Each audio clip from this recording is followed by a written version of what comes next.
नांदेड जिल्ह्यात पावसानं पुन्हा एकदा थैमान घातलेला आहे। नांदेड जिल्ह्यातील अनेक तालुक्यात अतिवृष्टी आणि मुसळधार पाऊस सुरू आहे। आपण सध्या आहोत नायगाव तालुक्यातील काहळा येथे। आपण पाहू शकतो की अक्षरशः पावसानं हाहाकार माजवलेला आहे। काळा हे गाव संपूर्ण पाण्याखाली गेलेलं आहे। नायगाव चिखली कंधार तालुक्यातील चिखली देखील पाण्याखाली गेलेली आहे। नांदेड जिल्ह्यातील अनेक गावाचा या पावसामुळे संपर्क तुटलेला आहे। धर्माबाद यासह इतर तालुक्यात देखील जोरदार पाऊस सुरू आहे। रात्री देखील पावसाचा जोर कायम होता आणि सकाळपासून देखील संपूर्ण या तालुक्यामध्ये मुसळधार पाऊस सुरू आहे। नायगावमध्ये पूर परिस्थिती मोठ्या प्रमाणात निर्माण झालेली आहे।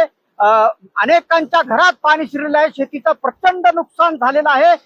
एकंदरीत पाहिलं तर मागील 4 ते 5 दिवसापूर्वी देखील नांदेडमध्ये असाच मुसळधार पाऊस झाला होता आणि त्यानंतर आता 4 दिवसानंतर रात्रीपासून मोठ्या प्रमाणात पाऊस कोसळतोय आणि या पावसामुळे नांदेड जिल्ह्यातील जनजीवन जे आहे ते संपूर्णपणे विस्कळीत झालेलं आहे। संजय सूर्यवंशी, साम टीव्ही न्यूज, नायगाव, नांदेड।